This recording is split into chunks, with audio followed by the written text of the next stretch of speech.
I think it's great for world schoolers because they have a great platform, which is the world, to both look at problems, find different solutions in different places that they go to. And that's a great thing where you can go somewhere, explore, try to understand what are the problems. And with the systems that we give you, you can test it, validate it, and try to find solutions. And I think that's just great. I love how you're basically bringing digital nomad and remote work kind of skills, like how you work together as a team into this program.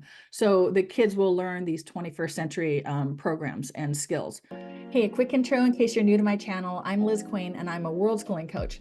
In addition to posting lots of conversations on my channel about family travel, world schooling, and alternative education, I also run a 12-week course on how to world school and travel extensively as a family 3 times a year, where parents gain more knowledge, confidence, and ease about this wonderful but sometimes challenging lifestyle. My course participants are far less likely to make costly newbie mistakes once they launch, and they're far more likely to thrive during their amazing adventures as they travel the world and use the world as their kids' classroom. For more info, check out the end of this video as well as the website link in the description.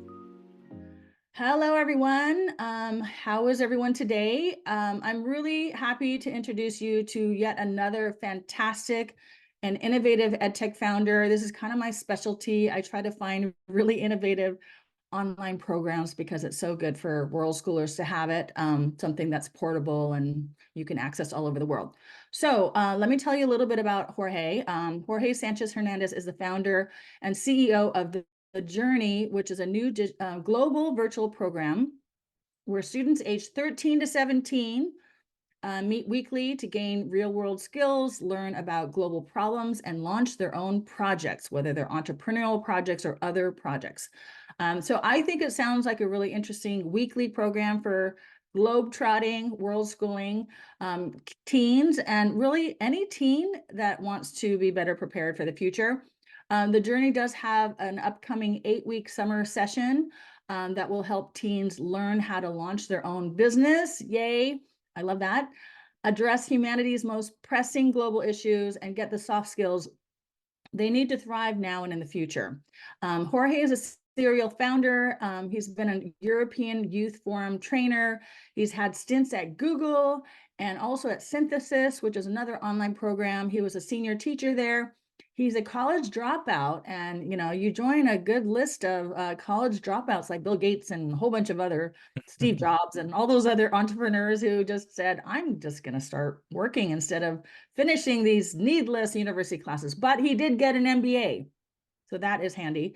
Jorge lived on 4 continents, speaks 5 languages, and has led education programs that have directly impacted tens of thousands of children. So let's learn a little bit more about Jorge and his new and innovative program. Welcome, Jorge. Thank you so much for joining us.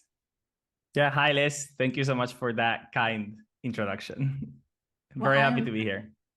Yeah, I'm happy to have you here because like the future of work and the future of education, they're topics that I'm really passionate about. I'm a world school and alternative education advocate, so I am happy to showcase what I think are innovative learning programs. I've worked in the field a little bit and know a bit about this, this environment.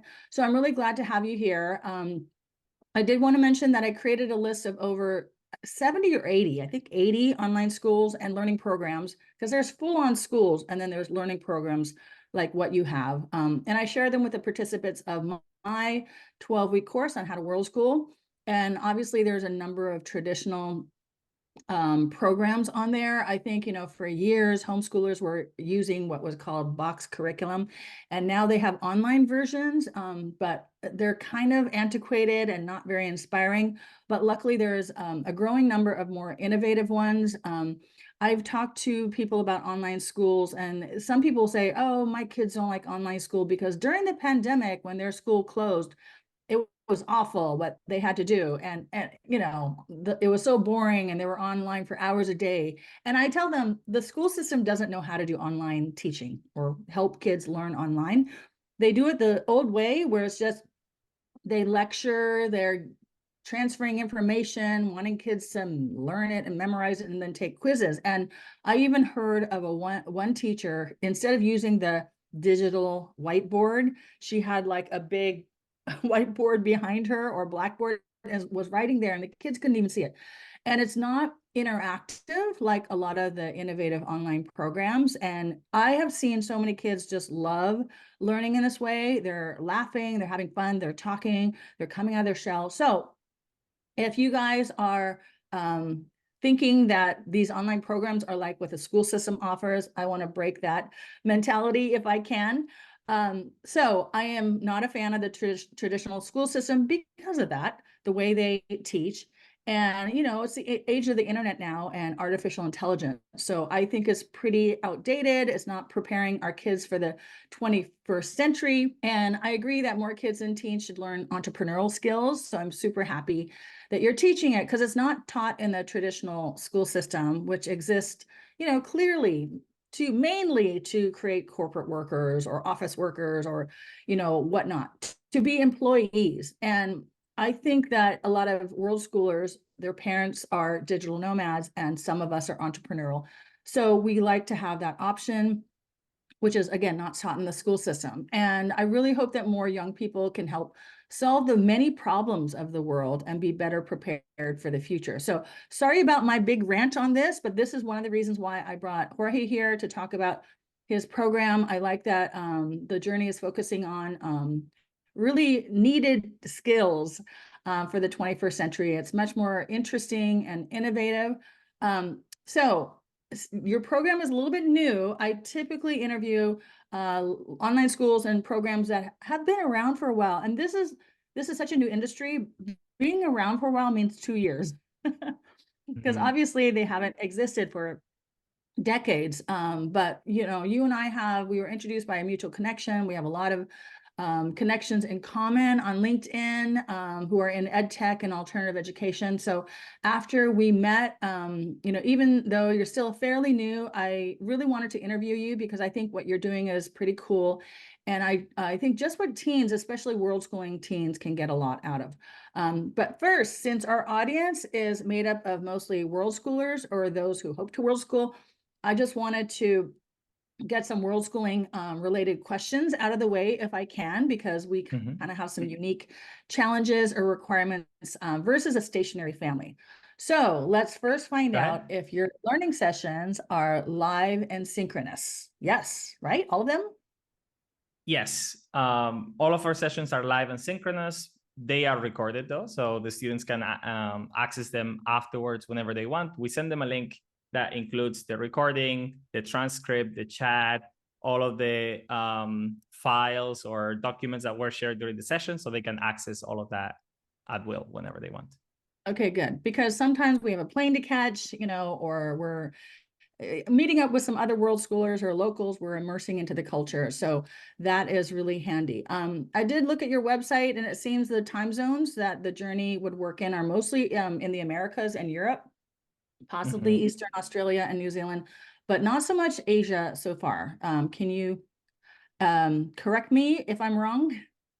No, yeah, that's correct. Right now, we're focusing on these areas. We are looking to expand to Asia later on, but for now, we're focusing on the US, Europe, and Australia. We currently have kids from all of those areas that meet together. And so we have kids from Canada to Australia right now.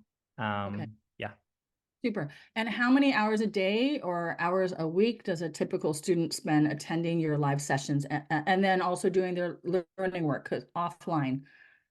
Yeah. So our current program, which is running right now, that would be 2.5 hours a week. It's funny because we started with 2 hours a week, but the kids asked for more class time. So we're doing now 2.5 hours. And that will be the same in the September cohort. But for summer, we've put together a summer intensive program where you do twice a week, 2 hours each time. That's the cohort time. And then, of course, we recommend that the students do around 3 hours a week extra of work, either practicing the things that they've learned about in class, working on their projects, doing some reading on books that we recommend, or having brain date with other students about things that they're interested about. I love that, brain dates. Yeah, so I do like this option of a shorter term program that's not a full-on online school, because a lot of them require 10, 15, 20 hours of live sessions a week, plus time to do their personal learning work, homework, whatever you want to call it. And so for some, that many hours attending online classes, it's too much for a world schooler, because we're often out and about seeing the world, sightseeing, or we're attending world school hubs and they have lots of activities there, or meeting locals and, just immersing into the local culture and, sometimes working on other learning projects. So I think your program could be a better fit because it doesn't require so much time out of the week for a world schooling team. And often, and they're still going to be learning valuable skills that will help them for the future, hopefully.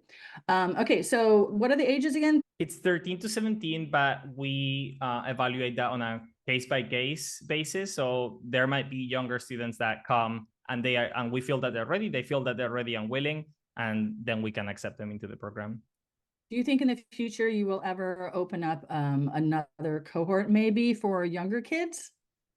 Never say never. We've actually had a lot more requests for adults, actually, the parents themselves, that they've been asking us, hey, will you open something for adults? Because I have friends that they don't know how to make a budget. Could you do a class for them? They have a small business, they don't know. My kid is teaching them now how to make a budget for their business. So yeah, I think we'll be able to expand later on, but right now we're focused on making this an amazing, outstanding experience for teenagers, and then we'll see how we expand upper or lower. I have been involved with kids entrepreneurial programs in the past, and I had somebody as young as 7 years old launching a little business, so their kids of all ages can learn about this. And again, it's not just entrepreneurship, it's many other things, but that's one of them. Yeah. Okay, good to know. And then students from any nationality can enroll. This is not just for homeschoolers or world schoolers, it's for private or public school kids from all over the world, because you have various sessions, correct? That's right. We have currently homeschoolers, kids in public school, kids in private school, kids in hybrid schools, like very different backgrounds. Okay, but no world schoolers yet, so we're looking forward to having some. Yeah. Good. Well, they need to speak English fairly fluently. Yes, that is a requirement. You need to speak English, because one of the main things about the journey is the community, and so we want that everybody who joins can fluently speak English, so they can yeah. Okay, super. So the families who are watching now who can work with these parameters, let's go a little bit deeper to learn about the journey. So it's fairly new. When did it launch? We started in September, and our first cohort started in November. And while the journey is fairly new, we're not new in this. So for example, me, I've been doing non-formal education for 10 years. I've been doing large educational projects for the World Association of Girl Guides and Girl Scouts, for example, for tens of thousands of kids. I've been working with young adults as well, with different national governments in Europe, with the European Youth Forum, and with my own projects for my student association. So, but the journey itself, it started, I think, on 4th of September, we talked about it. On the 14th, we launched, which is something that we teach at the journey. So we're going to be teaching you also how we're building the journey, right?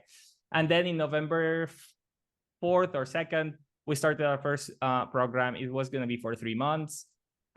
We were 2 weeks in, and the kids were already asking, hey, what's going to happen after February 10th, which was the end of the program. And so we moved from that 3-month program to now a 7-month program until summer. And they're already asking, what's happening after June? Are we having a break for summer, then coming back in September, or how's it going to go? So good. Yeah. It's good they want to continue. Okay. So you started fall of 2023. I'm just putting the year in here because this may live on the internet for a while.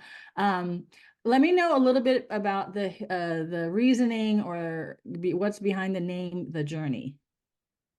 Yeah, I think so. The journey starts as a mix of all of my experiences, kind of dropping out of college, going to travel the world, traveling to about 50 countries, doing more than 60 international conferences, working at Google when I was 20, then working at the World Association of Girl Guides and Girl Scouts, and doing all of these big educational projects, and working together with governments as well. So kind of my experiences of working with governments, with startups, founding other startups myself, and with NGOs. And so that you have all of these experiences of my own journey put into a program for teenagers all around the world at their fingertips. And that's how the journey is the journey. I thought you were going to say, well, that's a good answer, but I thought you were going to say to have people enjoy the journey, not the end goal.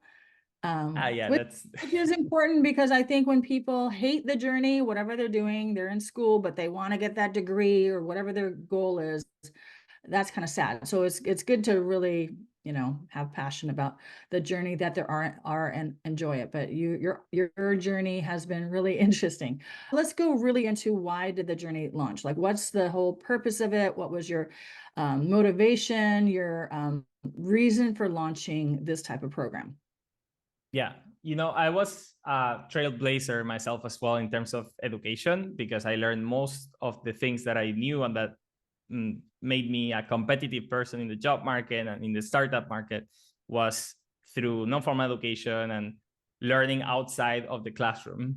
And so I didn't find my my crew or my crowd like when I was in high school either. You know, when I was in high school, your friends are the people in your class, maybe someone else in your high school, and then your neighbors or the kids from the friends of your parents.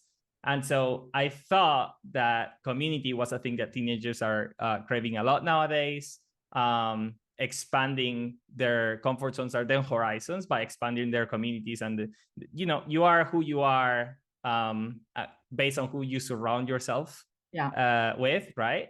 And so it was that, plus being able to have access to all of this information about how do you start a project, how you manage a project, how do you manage your time efficiently, how do you find your passions? Because, you know, there are lots of programs out there about entrepreneurship, and we don't want to be that. We're not an entrepreneurship only program. We want to help kids find their passions. And one of the ways that we do it is teaching many of the things that help you be a great entrepreneur.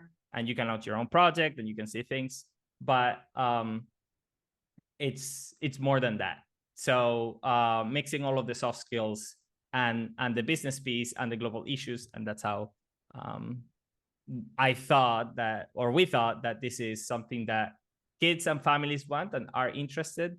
We did some research, and there is obviously a lack of it. Even just I asked on LinkedIn, like, hey, what would you have liked to learn when you were a teenager and you didn't?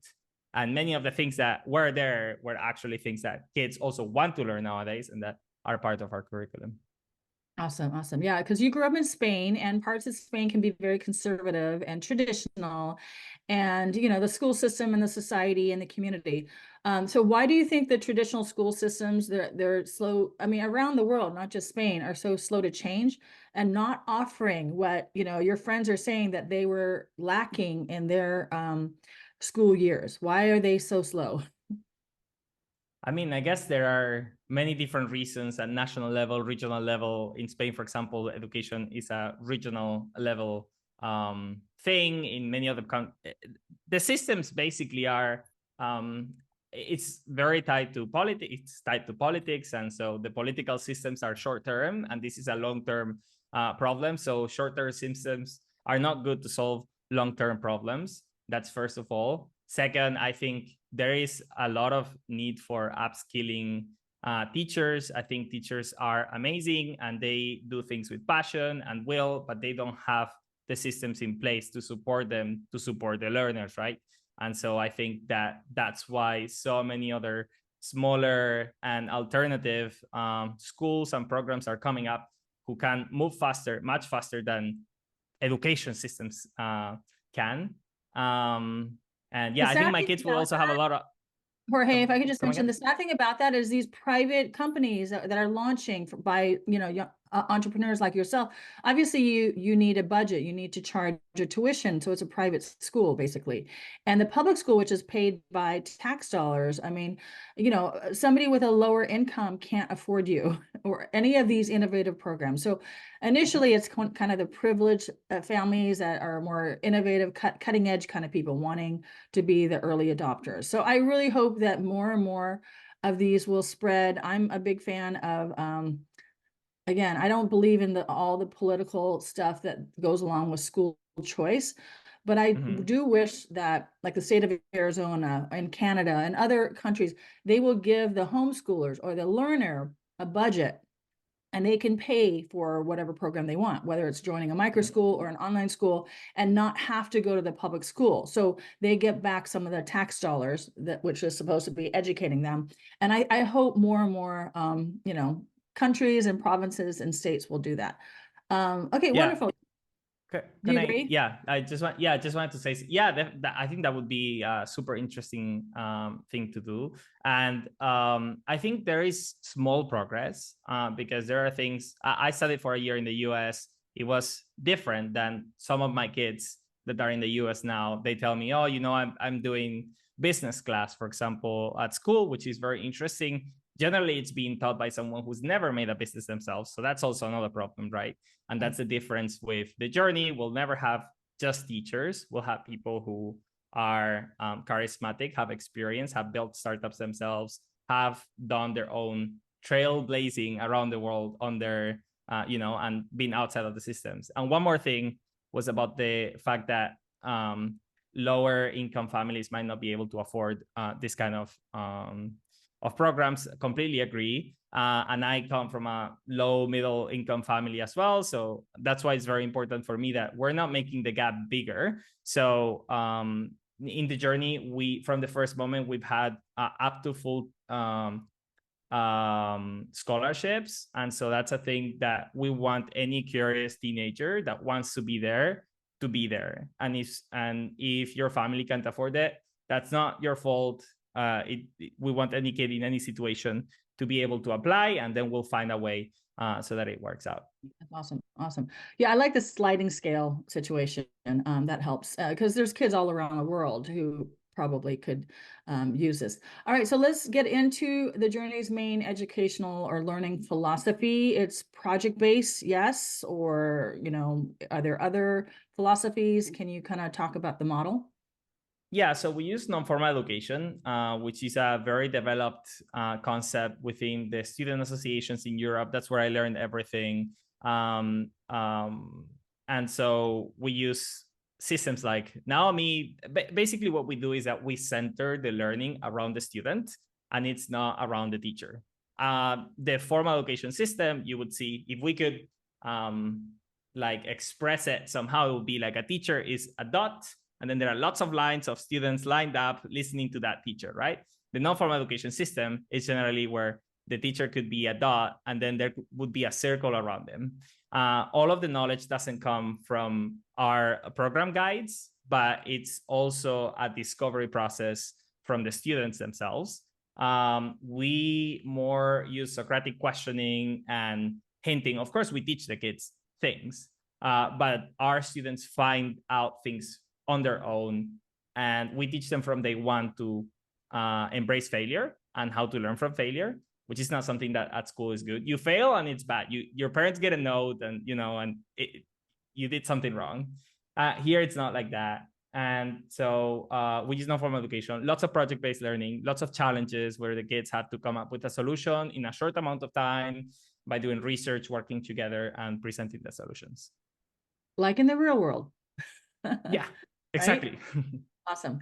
Okay, so let's go a little bit more into your programs. Can you give us an example of the projects that the teens work on? I mean, they sign up, we'll talk about the application process later, but they sign up, they log on, say they're doing your 8-week summer program, they log on twice a week for 2 hours. What are the projects that they're going to be working on? Do you know already now, or maybe you can talk about the ones you've done in the past and the ones you're planning to do?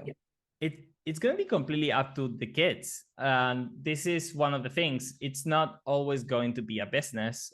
So that's a special thing about our program. We're not only business focused, even though we'll teach you all of the things that you need to launch a startup or a business. But we have kids, for example, something that we tell them is that it should take them out of their comfort zone.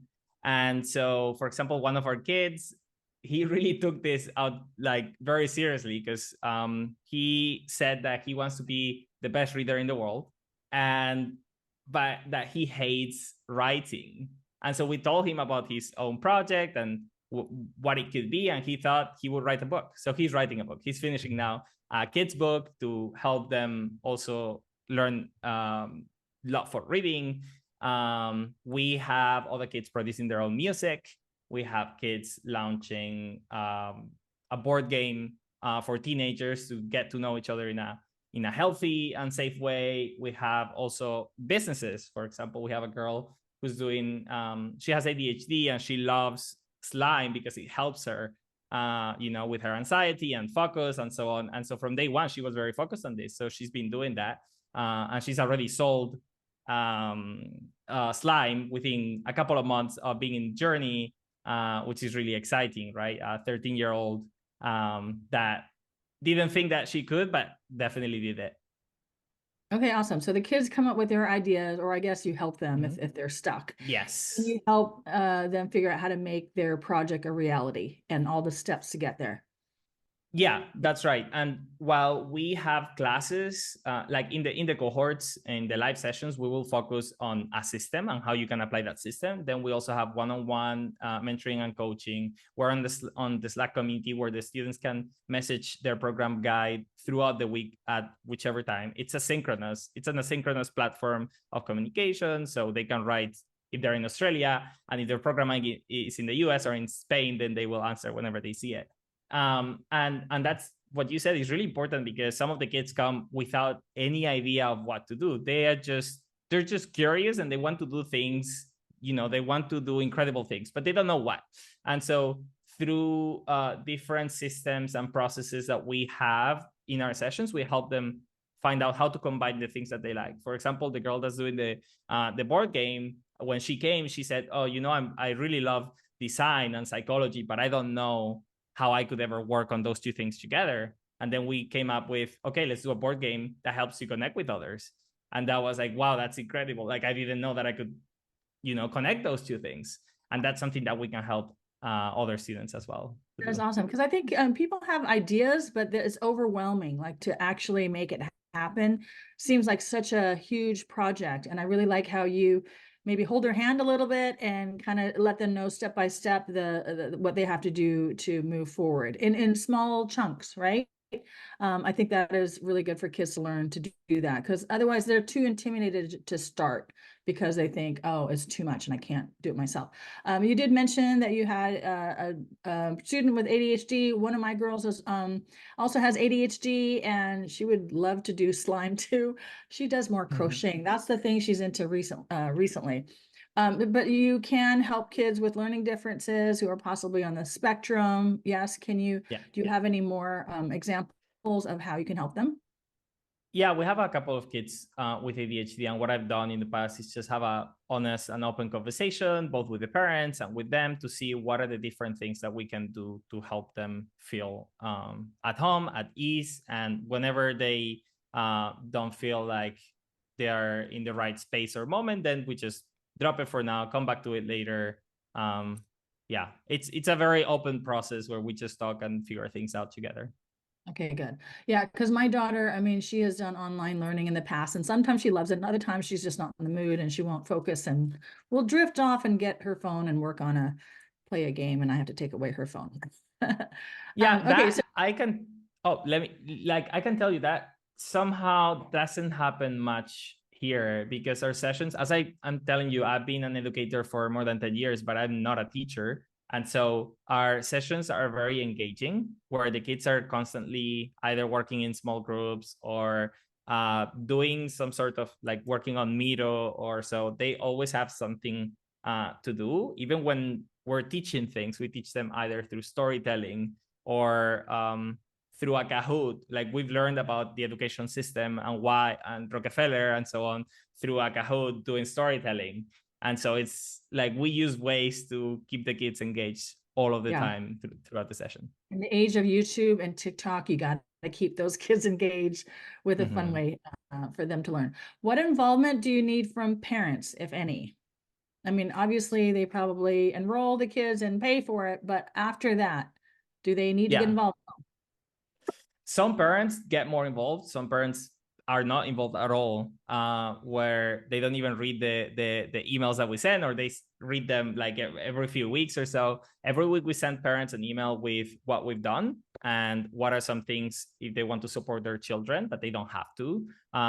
It will depend again on their children, and 13 years old and 17 years old, and the level of maturity and the things that they can do will depend. Also, if they're doing some sort of project where they need to buy something, then they'll need maybe support from their parents. You need to do an online store, you need a payment system at some point, so you'll need help from your parents. But in general, the parents don't need to be directly involved with the projects. Just support your children like you would with any other thing, where they can bounce off ideas with you, or just have a chat about it, but you don't need to sit down with them and do homework. We don't do that kind of stuff.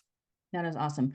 Okay, we have a handful of people watching, so I encourage them to ask Jorge some questions in the chat. I've got a handful of more questions. Tell me a little bit about the adults who are on your team, or who will be, because I know you're going to be growing. What type of person are you going to be? What type of adult is going to be with you guys, teaching, facilitating, coaching the kids at the journey? Yeah, so our program guides will always be people that have experience in some of the fields that we work on at the journey. I think that because we're good at teaching others how to teach as well through our non-formal education methodology. The sessions are well designed and proved with the kids.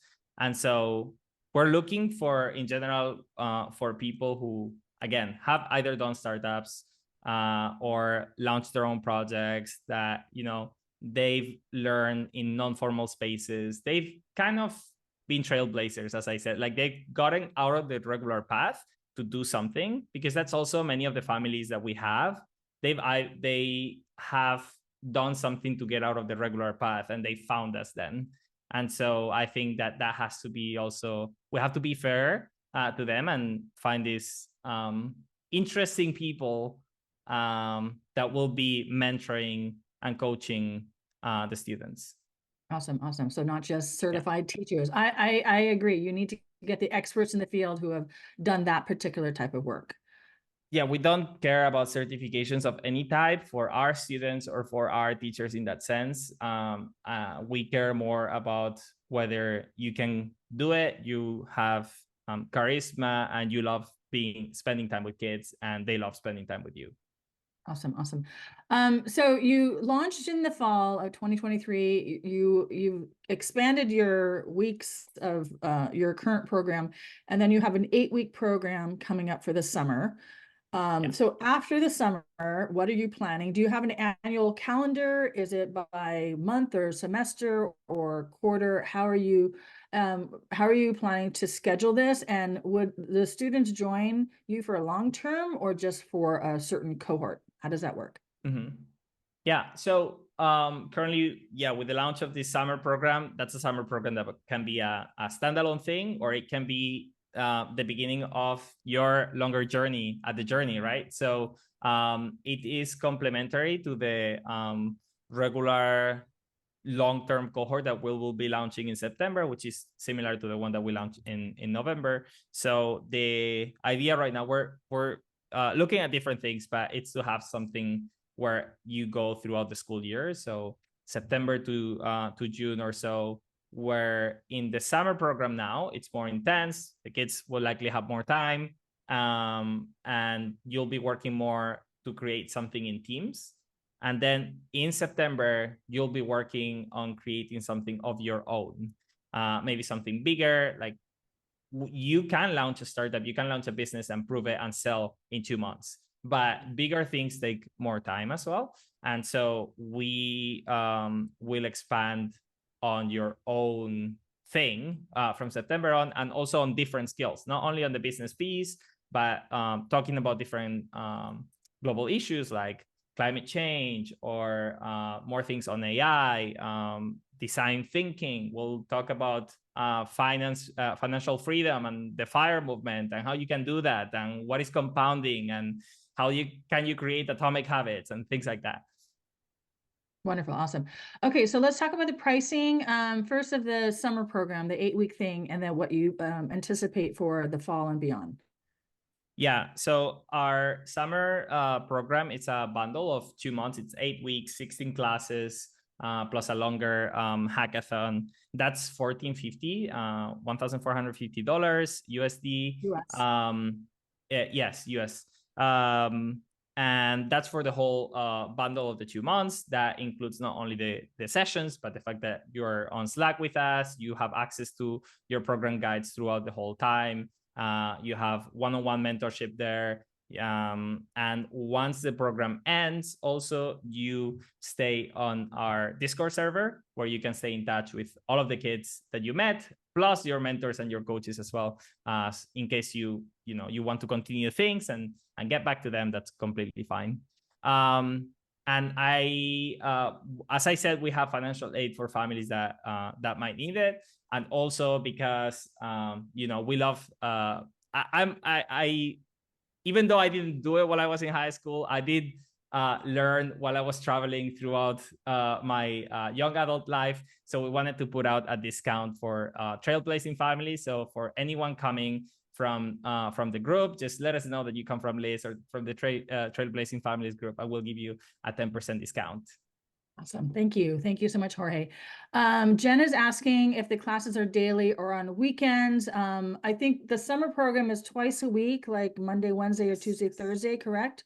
But that's I have right. seen on your previous website, you do sessions on the weekends, correct? When the school year is happening? Yes. Yes. So for September, we'll get back to opening weekends. Now for the summer, we decided to do Monday, Wednesday, and Tuesday, Thursday. Yeah, so and it's you have twice a week, 2 hours every time. Okay, and I've seen kind of like an 11 a.m. Eastern time for 2 hours, and then a 5 p.m. and then a 3 p.m. So you have a bunch of different times and it works mostly if you're in the Americas and Europe and Africa and Eastern Australia. And so for Australia. Australia and New Zealand. So and you plan to grow in Asia and the rest of the world. Awesome. Okay, so when the kids are done with your 8-week program or starting in the fall, your tuition is going to be changing because it's not twice a week, it'll be once a week. And are you going to be charging once a month, or can you explain that? Like how long are the sessions going to be? Yeah. So we will then charge once a month and you can stay for as long as you want. Something that I didn't mention is that we have for the summer, like a 14-day money back guarantee. So we know that it's a big investment for education, right? And so we are so sure that this is like, if you're curious and if we meet you in the interview and we accept you, that you're gonna like this and we're gonna make it work for you. That if you just want to try, you're not so sure, just come give it a try. If you don't like it, you just let us know and we'll send you the money back, no questions asked. We might ask you what went wrong so we can know, but we will just wire the money back. That is really generous of you, especially after 2 weeks, which is 4 sessions. So that's really good. All right. So at the end of this, the teens probably might launch a business or a project or, learn how to, work on something to help with the climate crisis. I mean, there's going to be some end result. Obviously, they're going to learn something and have knowledge and skills, but there's no grades or marks. There's no, you're not a school, so there's no credits that they would learn. This, I think, would still be good to put on a resume or an application for teens who want to enroll in university. Do they get any other things out of it? Certificate of completion, or how does that work? That's something that we can do on a case-by-case basis for now, but the families that we have don't generally mind so much the certificates. They're here for the learnings and for the development of their child. And so some of them are college bound, some of them are not. They just want to do their own thing or produce music, like I said. And so, yeah, that's completely possible. they can definitely build a portfolio out of what they do in the journey, because they're doing projects on a weekly basis, plus their break project that they do throughout the program. So that's definitely something that can help you stand out in college applications or in different applications. Yeah, I think that would be helpful. Maybe if they have their, their final presentation, they videotape it and put it on the internet, and that will explain, or they create like a PDF or something just so it's there, and then they can put the link to their college application, I'm guessing. Oh, they have their own websites. Oh, they all make their own websites throughout the program. Yeah, they learn how to make and launch a website within an hour, where you can already like get leads and so on. We talk about that. We talk about marketing funnels as well. So it's like, yeah, awesome. So you can put that link on your college again, if you decide to go to university, or if you decide to get a job, and you can show the company, hey, I worked on this project. You should hire me to be a project manager or whatever. So what are your hopes? Sorry, what are your hopes for a typical journey graduate? For them all to become entrepreneurs or project managers or change makers, inventors? What are you hoping?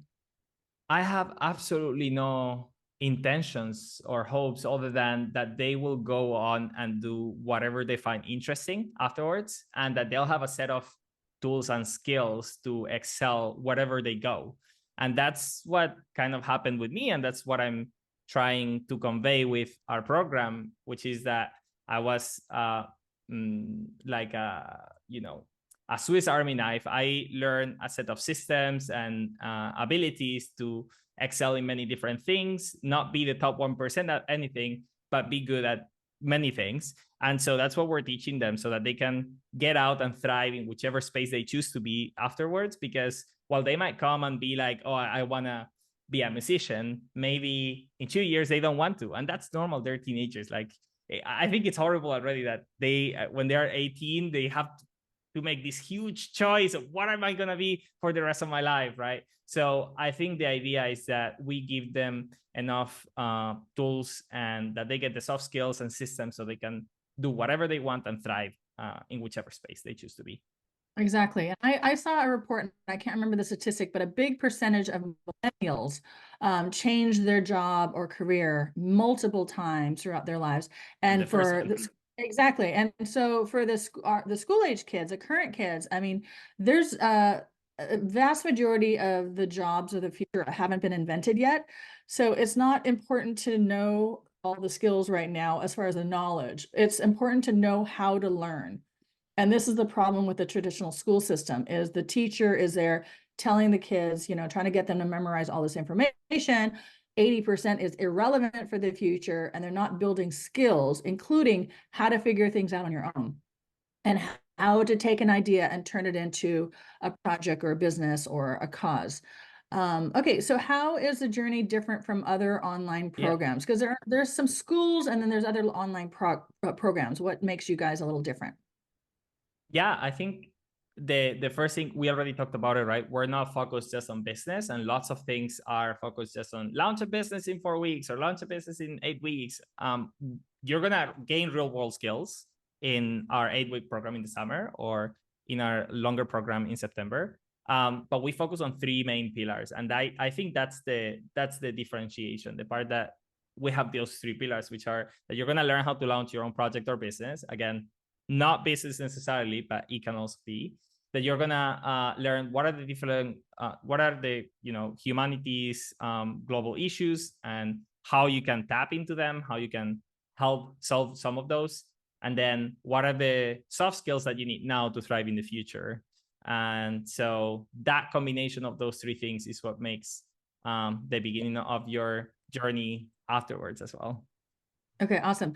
Jen is saying, I love it. When does the summer session start? What's the first date? It's on our website, and that is June the 10th for those starting on Mondays, and June the 11th for those starting on Tuesdays. Okay, some schools in the US don't finish before then, just FYI. So I know some, it depends on the state and the district, but anyway, I know that some schools end at the end of June. So Okay, cool. So let's talk about enrollment. What's the application process? And I will put the link in a minute, and you do get a 10% discount if you mention Trailblazing Families. Thank you for that, Jorge. So they go to your website, and do you have an application situation? All of that. So how does that work? How do they join? Yeah, so we expect that the teenagers are going to be the applicants, not the parents. It's generally a consensus, right? So what we found is that in the process for something like this, you need to have a previous conversation at home between the teenager and the parent, and both need to agree this is something that we want to explore. So once they've done that, they can come onto the website, they can click apply now, and then they'll see a form which just asks you for some information about yourself that we need to, process your application, but also questions about you, like why do you want to join the journey, or what's the coolest thing that you've learned in the last couple of months. So the idea is that we can understand whether you are excited and curious. And if you are, then you'll pass the application process. If you're not, and maybe your parents have bigger hopes for you than you have for yourself at this very moment, then it might be that you're not ready yet. And that's what we're looking for throughout the process. So you do the application, then we invite you to a family call with your parents or without, and the teenager who wants to be a student at the journey. We have a short talk about their interests, what they want to do at the journey, what they expect to get out, and then they can also ask us all of the questions that they have about the journey, which tend to be a few. And then afterwards, we'll tell you whether you're accepted or whether we think that you would rather apply maybe next year or for a later cohort if we don't think that they're ready yet.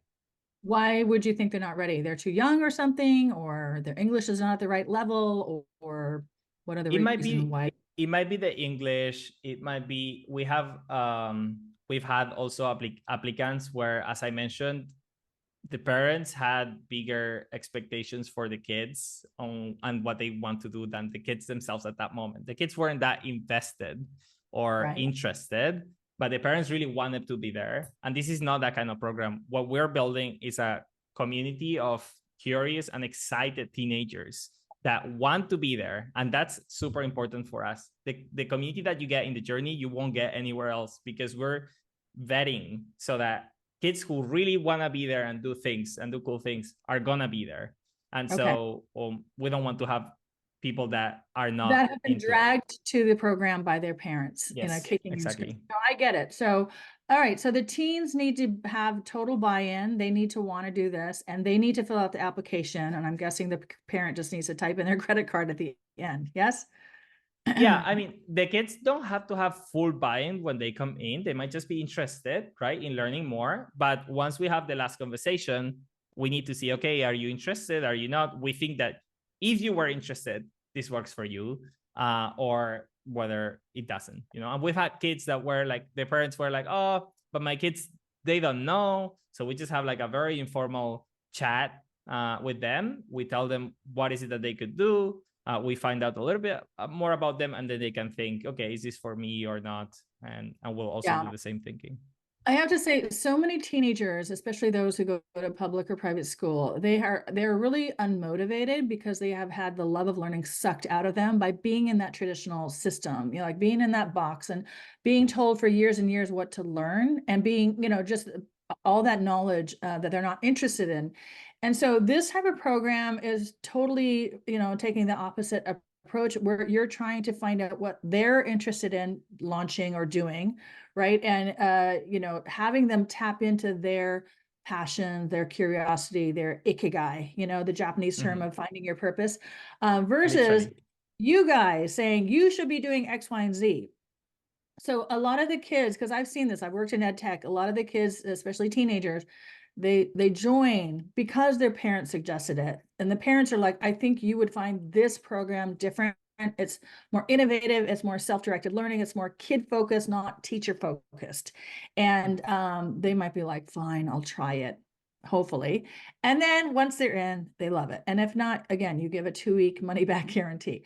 Okay, so I have my final question, and I'm opening this up for more questions. I did put in the links for the journey, beginthejourney.co, and then your LinkedIn profile for the journey and Jorge. But my last question is, do you think a world schooling teen would be a good fit for the journey and vice versa? Again, you were a traveling 20-something-year-old, so you kind of get what world schooling teens experience out there in the world. Do you think this would be a good fit for them? Yeah, I think so. I think, as you mentioned, like when I was doing my MBA, I traveled to 30 countries in that year and I was still studying. So I know what are the things that you need to have in order to be able to attend a synchronous and live program and make it a great experience, no matter if you don't have service because you're in the train or flying or at the beach and you just don't want to go that day, right? So we make sure that there are systems in place for you to be able to access recordings, to have access to our wiki, where we have like our Notion Basecamp with different content on different topics, so you can access them whenever you want, even if you don't miss a class, right? But so that you have access, asynchronous access and communication with the other students and the program guides as well. I think it's great for world schoolers because they they have a great platform, which is the world, to both look at problems, find different solutions in different places that they go to. And that's a great thing where you can go somewhere, explore, try to understand what are the problems. And with the systems that we give you, you can test it, validate it, and try to find solutions. And I think that's just great. That's awesome. You're mentioning a bunch of stuff that I'm aware of because I've been a digital nomad for a while and I'm fairly tech savvy for someone who's not a coder or anything. But maybe some of the parents aren't so familiar. But I love how you're basically bringing digital nomad and remote work kind of skills, like how you work together as a team, into this program. So the kids will learn these 21st century programs and skills. Wonderful. Okay, I'm just checking to see if we have any last minute questions. Doesn't seem like it. So I put the link in the bottom. Everyone, check out the website. Check out the program that starts June 10th, you said, for 8 weeks, and mention Trailblazing Families for a discount, and reach out to Jorge if you have any questions. He's in the Facebook group, so I will tag him at the end of this so you guys can reach out to him and ask questions. So thank you, Jorge. I really appreciate all of this because, again, I am searching for innovative programs that work for world schoolers. I'm a alternative education and world schooling advocate. So I like to find them and then showcase them in my group that I think would work really well. So I really appreciate you coming to share your new cool program. Thank you. Yeah. Thank you, Liz. It was a pleasure. Hey, thanks for watching. I'm Lizz Quain. My twins and I have been traveling and world schooling for about 7 years, and I'm happy to share our experiences. Make sure to check out all the other videos on my channel. I have a playlist of interviews of fascinating world school families and service providers who share lots of info and wisdom about world schooling, traveling, and the digital nomad family lifestyle. If you're new to world schooling or have recently launched and are struggling because you're kind of winging it, if you need some help, I do have a super comprehensive 12-week program on how to world school and travel extensively as a family. I share lots of info on travel logistics, where to go, how to find community, how to immerse yourself into local cultures, and the variety of ways to educate your kids while traveling above and beyond homeschooling them yourself, and much, much more. Make sure to watch my free 2-hour masterclass on how to become a world schooling trailblazing family. That is a great way to learn how to get started. I'll include a link in the description with more info. Thanks and happy trails.